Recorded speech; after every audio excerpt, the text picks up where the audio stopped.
Bom dia, meus irmãos, minhas irmãs, caros amigos e amigas que têm estado conosco, com outros professores da Escola Dominical da nossa Igreja Metodista aqui em Lorena.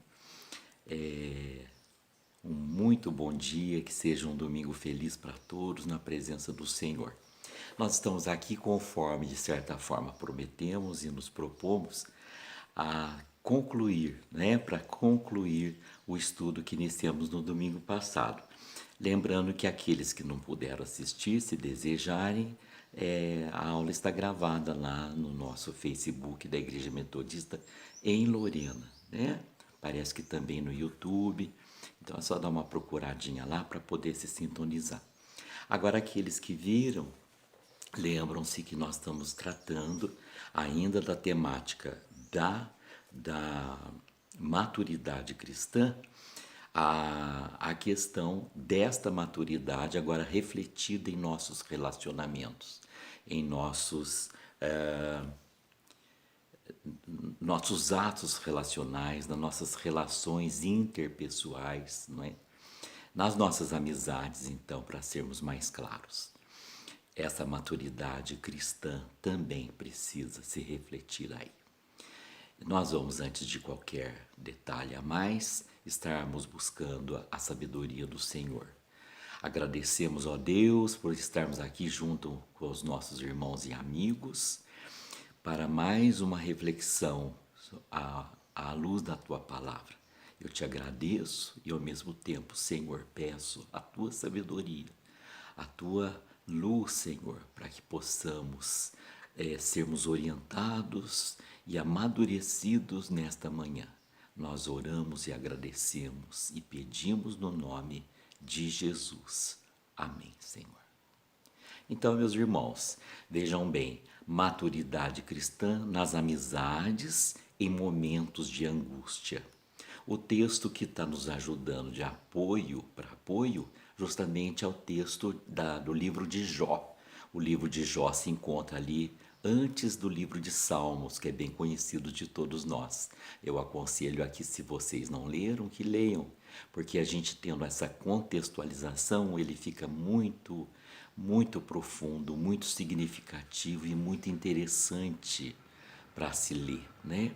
Então, é um conselho que a gente dá nessa manhã, né? Mas nós estamos mais focados mesmo justamente nesse momento em que Jó está passando por esse episódio da sua história, que a maioria de nós conhecemos, em que ele perde filhos, perde filhas, perde a saúde, perde a esposa, perde os seus bens, não é? E ele então, nesse momento de grande angústia, sendo que ele era um homem justo, não é? Aos olhos da sociedade e do próprio Deus, e também ele tinha essa consciência de que ele buscava ser, não é? Ele fica então confuso e angustiado, e juntamente com a grande dor que ele sentia, com as feridas que brotaram, os tumores que surgiram em todo o seu corpo. E o seu sofrimento era físico, era psicológico, era emocional, era espiritual. Bom, e aí é nesse momento que os amigos de Jó têm uma atitude extremamente, vamos dizer, boa aos olhos de Deus. E eu diria nos nossos dias uma atitude cristã, né? Puramente cristã.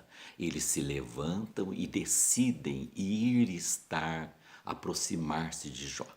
É um sinal, meus irmãos, que antes de nós criticarmos outras atitudes, é uma atitude extremamente positiva da parte da amizade desses amigos. Ele faz Bildade e Zofar, os três amigos de Jó.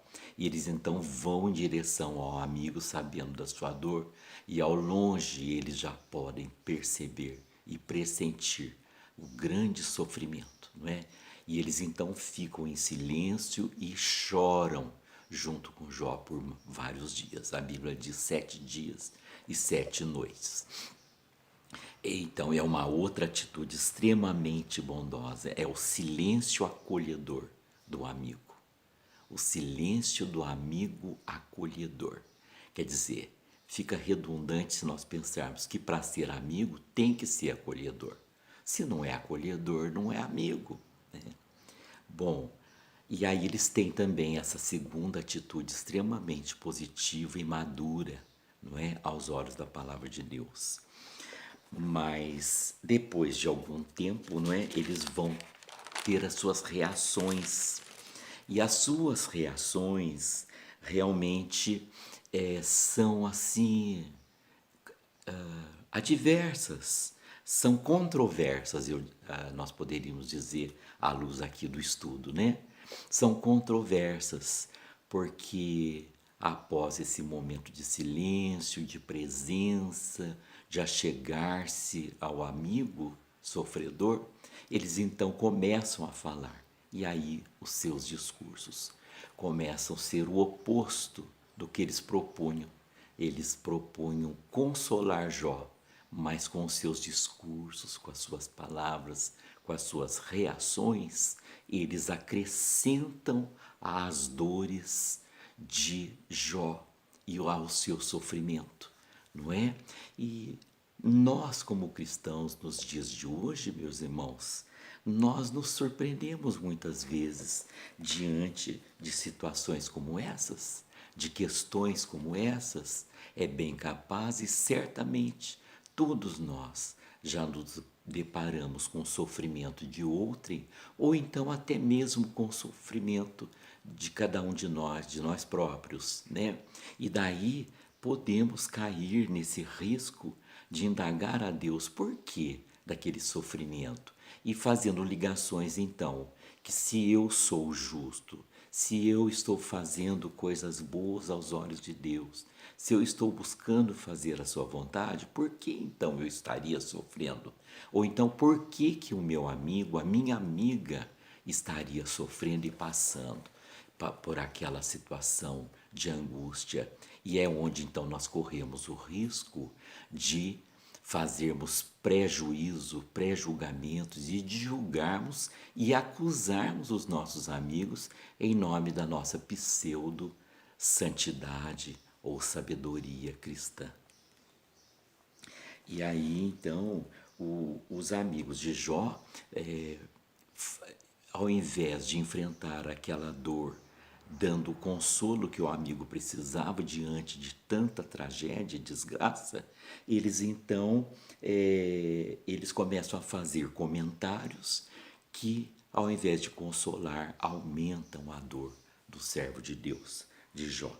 Leiam comigo que Jó então se debate diante desse sofrimento, mais ainda quando os amigos começam a falar. E ele, nós já comentamos domingo passado, ele fala lá num dos textos, acho que é em Jó 16, versículo 21 e 22, ele diz assim: tenham pena de mim, meus amigos, tenham pena de mim, porque a mão de Deus me atingiu.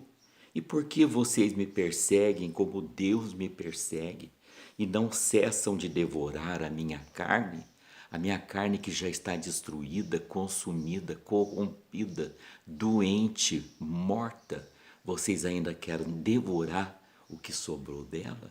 Então vejam, meus irmãos, que o Jó está agora sofrendo ainda mais com a presença dos amigos. E não deveria ser assim. Não poderia e não pode ser assim. Né? Mas Jó, lá no capítulo 19, no versículo 1, ele diz assim: até quando vocês vão me atormentar e me esmagar com as suas palavras? Né? Então, Jó está se sentindo esmagado ainda mais debaixo daquelas palavras opressoras. Pontuando, para pontuar alguns textos, nós convidamos vocês, né, para conhecermos melhor, não é? Menos superficialmente o livro de Jó, a história dele. E aí podemos pontuar um pouquinho mais para nos ajudar, né, a esclarecer essa temática que nós estamos conversando. O primeiro amigo a abrir a sua boca para discursar, não é? Ele tem um discurso legalista, um discurso moralista, né? Moralista. E que na verdade também não difere muito dos discursos dos outros amigos, de certa forma também legalistas, também moralistas, no meu modo de ver, né? Mas ele é extremamente legalista, moralista e ele desafia o amigo, né? Repreende o amigo e dá ao amigo Jó a entender que ele estava sofrendo porque ele estava em pecado, que ele estava sofrendo um castigo de Deus por um pecado. E mais, ele ameaça Jó com o castigo divino. Então, se nós lermos lá no Jó, no capítulo 4, versículo 1 ao 5, ele praticamente zomba de Jó, e ele diz assim, você soube fortalecer a muitos e agora, chegando a sua vez, perde a paciência. Quer dizer, meus irmãos, é hora de falar isso, né? A pessoa está pedindo a morte, independente, meus irmãos, da sua fé, da sua dor. Embora Jó não tenha pecado com as suas palavras, diz a Bíblia, né? E não pecou em nada contra o Senhor. Mas a sua angústia, a sua dor. Então, o amigo tem que ter o mesmo olhar de Deus, que é o olhar de misericórdia, o olhar de compaixão. Nós vamos falar mais esse termo mais vezes. Compaixão é o que Jesus teve diante da mulher adúltera.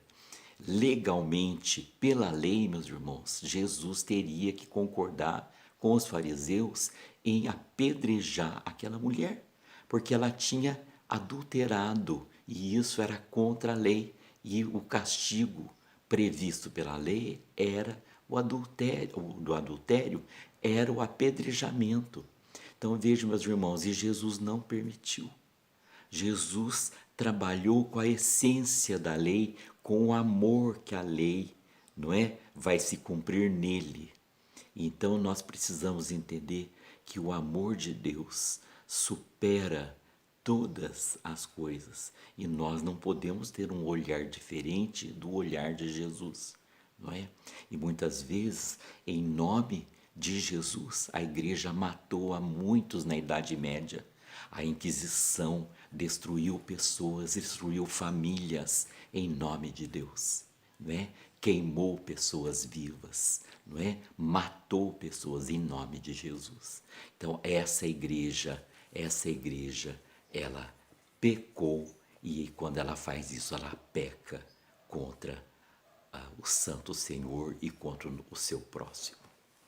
Não é Jesus isso que não veio para condenar, mas veio para salvar. Nós temos que entender esse contexto, não é? Nós temos que entender a Bíblia na sua plenitude, não é? E que toda a lei se cumpre em Jesus, compreendemos o plano de salvação de Deus e da graça salvadora e mais uma vez graça santificadora que também então vai nos aperfeiçoando dia a dia e também nessa área das amizades, como dissemos no começo, é nos relacionamentos que nós revelamos mais a nossa maturidade cristã.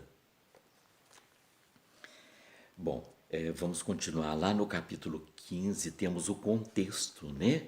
E aí ele continua ameaçando, né? E inconformado com a condição de Jó, ele não consegue entender quando Jó faz o seu desabafo e ele então continua atormentando Jó com as suas questões, com as suas perguntas, né? Eu estou também falando assim, citando os textos, para que vocês possam depois ler com mais tranquilidade, meus irmãos, porque do nosso tempo aqui às vezes não podemos estar lendo, né? Fazendo a leitura mesmo, literalmente, dos textos. Do capítulo 22, versículo 22, 21, ele acusa Jó, né? E o aconselha a reconciliar-se, não é? E fala para Jó, você tem que reconciliar-se com Deus, porque você está separado dele e ele está separado de ti. Enquanto você não se reconciliar, o bem não sobrevirá a você, né? Bom, quanto a Bildade, o segundo amigo que vai falar, ele também continua com o discurso e agora talvez até mais duro contra o amigo, né? Mais direcionado para a razão humana, para uma racionalidade. A gente percebe que os amigos de Jó não estão olhando com o olhar de Deus, mas segundo o seu próprio entendimento, não é?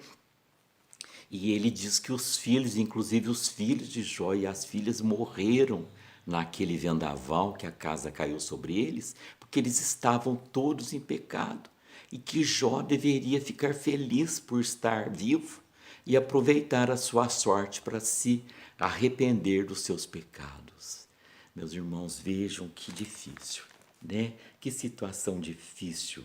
A Isofar, também lá no capítulo 11, o terceiro amigo, ele ainda mais humilha Jó diante de um Deus cuja sabedoria é inacessível, um Deus tirano, um Deus cruel, um Deus que impõe medo às suas criaturas, né? Aos seus filhos e filhas. Então, isso traz mais pavor. Imagine, meus irmãos, o sofrimento de Jó, não é? O sofrimento de Jó. Não seria melhor que ele tivesse ficado sozinho ali, ele e Deus, né? Esses amigos, será que nós temos que bendizer o momento que eles se levantaram e foram ao encontro de Jó? E aí trazemos para nós. Nós temos sido pessoas que realmente levantam aqueles que estão caídos no pó, na cinza, no sofrimento da dor, ou nós acabamos condenando-os mais ainda a um castigo eterno que nós mesmos decidimos. No capítulo 20, no versículo 3, lá Zofar, ele revela o espírito de suas palavras e, na verdade, o espírito das palavras dos outros amigos. Ele diz assim: mas o meu espírito me obriga a responder segundo o meu entendimento. Então vejam, meus irmãos, quando ele diz isso, explica tudo. Ele estava buscando responder segundo o espírito dele, segundo o entendimento dele. E o cristão maduro vai buscar responder, vai buscar respostas segundo o Espírito de Deus e segundo a mente, o entendimento de Cristo. E ele continua ressaltando o pecado, o pseudo-pecado de Jó, diante da soberania de Deus. Enfim, o fato é que ele faz, Ofar e Bildade, eles não souberam dizer o que era necessário naquele momento. Eles tiveram discursos limitados conforme a sua maneira de entender, não é? E foram repreendidos pelo próprio Deus. Lá no final, né, no capítulo 42, no versículo 7 e 8, Deus então se dirige a Elifaz, que foi o primeiro a falar. Por isso que nós temos que ter cuidado, meus irmãos, não sermos precipitados ao falar, mas prontos a ouvir, segundo a palavra de Deus nos exorta. E aí Deus se vira para Elifaz e diz: a minha ira se acendeu contra você e contra os seus amigos, porque vocês não falaram o que é reto a meu respeito. Meus irmãos, longe de nós provocarmos a ira de Deus também nesse aspecto de nossos relacionamentos, de como cristãos não falarmos o que é reto a respeito do Senhor. E aqui cabe algumas questões, né? O que você, na posição de Jó, esperaria de seus amigos? Ou melhor, se você fosse um dos amigos de Jó, como você se achegaria a ele?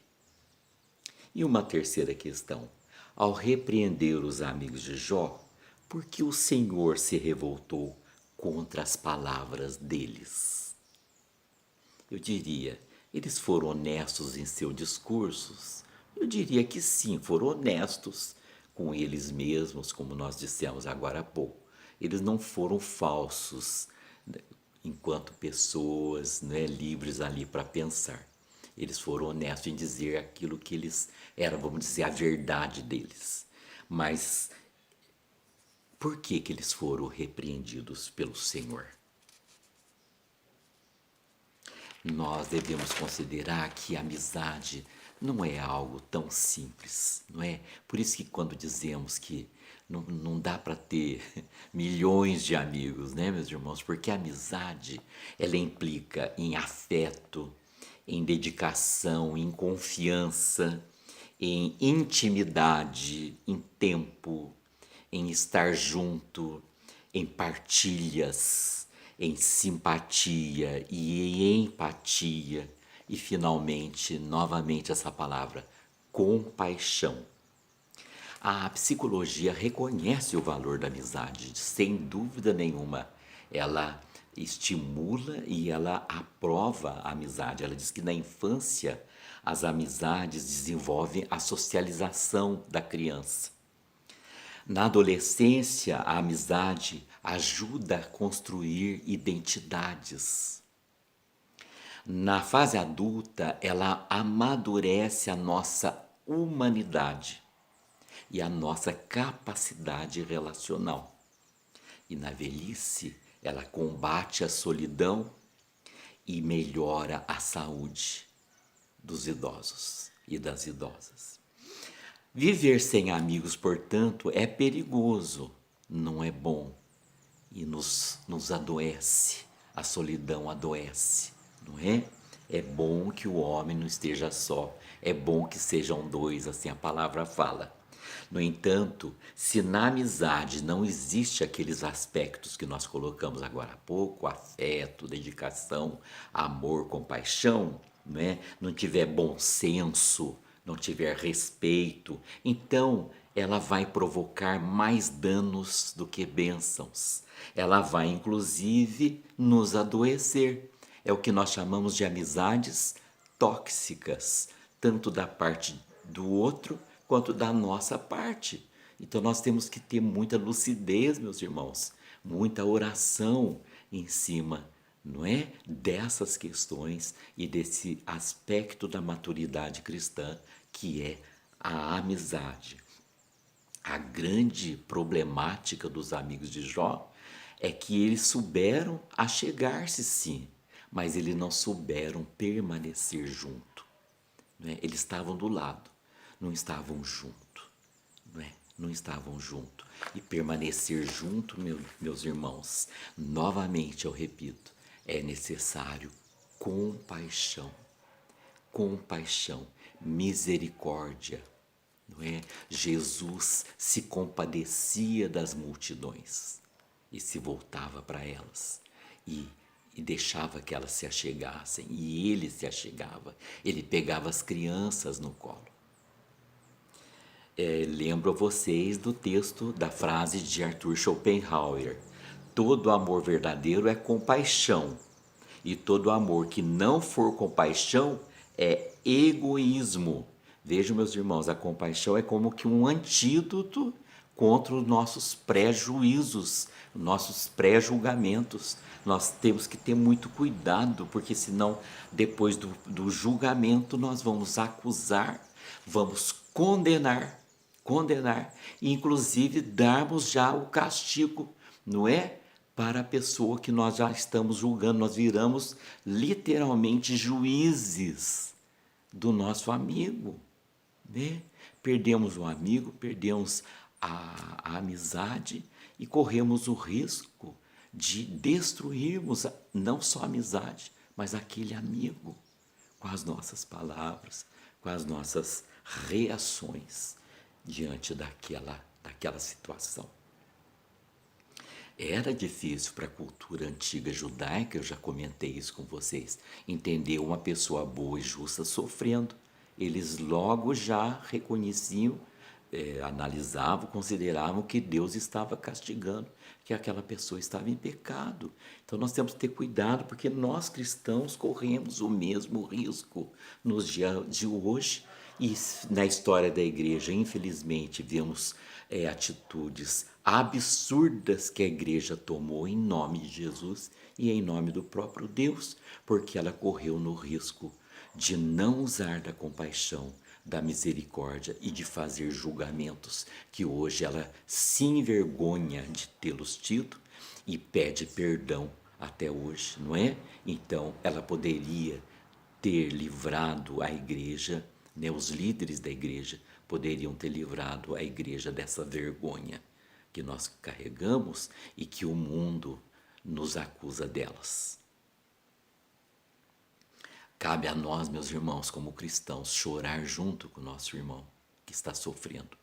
Chorar com ele e clamar com ele, porque Jó chorava e clamava. Nós tínhamos que também junto com ele ali, abraçado com ele, quem sabe, chorando com ele, clamando a Deus. Não temos que ter todas as respostas, meus irmãos. Nós não temos todas as respostas, mas nós temos que nos colocar diante e clamar ao único que pode nos livrar e fazer alguma coisa diante daquela dor incompreensível, daquele sofrimento. E nós falamos de experiência própria, meus irmãos. A dor, quando passamos por a dor, os crentes querem usar de frases prontas, de versículos fora do contexto bíblico, de frases de sentido gospel, que é a moda da época, não é? É chique falar que é gospel. Não se fala mais em cristianismo, mas em ser gospel. Não é elegante, é chique, né? Dá status. Então nós temos que ter muito cuidado. É melhor calar, não é? É melhor calar do que falar. É melhor falar pouco e falar certo, falar bem, né? Do que falar muito. Provérbios diz: no muito falar, nas muitas palavras, há muitos enganos e muitos erros. Muitos erros, né? Devemos ouvir pronto para escutar e cuidadoso, não é? Cuidadosos ao falar. Meus irmãos, é assim o tempo que alguém está falando, sofrendo, nós temos que estar consultando o nosso Deus, pedindo para o Espírito Santo nos dar sabedoria para aquele momento. Né? Finalmente, Jó mostra, agora é interessante nós vermos a amizade de Jó. Deus nos revela isso agora, né? Ele coloca o seguinte, vejam a amizade de Jó. Deus fala para Jó, agora você vai orar e interceder pelos seus amigos, porque eles foram injustos comigo e foram injustos com você. Você vai pedir que eu os perdoe. E aí eu os perdoarei. Se você não pedir, eu não vou perdoá-los. Vejam, meus irmãos, é claro isso para nós no contexto. Então aí Jó intercede pelos amigos e Deus o abençoa e muda a sorte de Jó. E Jó então agora recebe em dobro as bênçãos de Deus. Podemos considerar, meus irmãos, que Jó, na sua amizade e na sua totalidade, na sua integridade, enquanto homem de Deus, ele havia alcançado a plenitude da estatura de Cristo. Embora em relação ao Velho Testamento seja interessante falar isso dessa forma, mas é isso. Ele alcançou a estatura da plenitude de Cristo, não é? E não é a troco de nada que ele, em determinado momento do próprio livro de Jó, ele diz: eu sei que o meu Redentor vive e eu também viverei. Eu sei que o meu Redentor vive e eu também viverei. Não é? Então, meus irmãos, que fique essa lição para nós e para nós, não é? Que fique o silêncio acolhedor na amizade, uma boa dose de bom senso, o falar pouco, mas o falar bem. E, enfim, não julgar a pessoa que sofre, não julgar a atitude do outro, não é? Quem sabe, se há algo errado, falar sim, mas no momento oportuno, sem deixar a compaixão, sem se sentir melhor que o outro, não é? Mais misericordioso da mesma forma que Deus o é conosco, e colocar para ele, mas no momento que ele estiver mais forte, mais em condições de ouvir tais palavras, não é? Os discursos dos amigos de Jó foram desprovidos de misericórdia e de compaixão, de bom senso e de empatia. Sejamos, sim, meus irmãos cristãos e cristãs, maduros também na área de nossas amizades. Que Deus nos abençoe. Amém.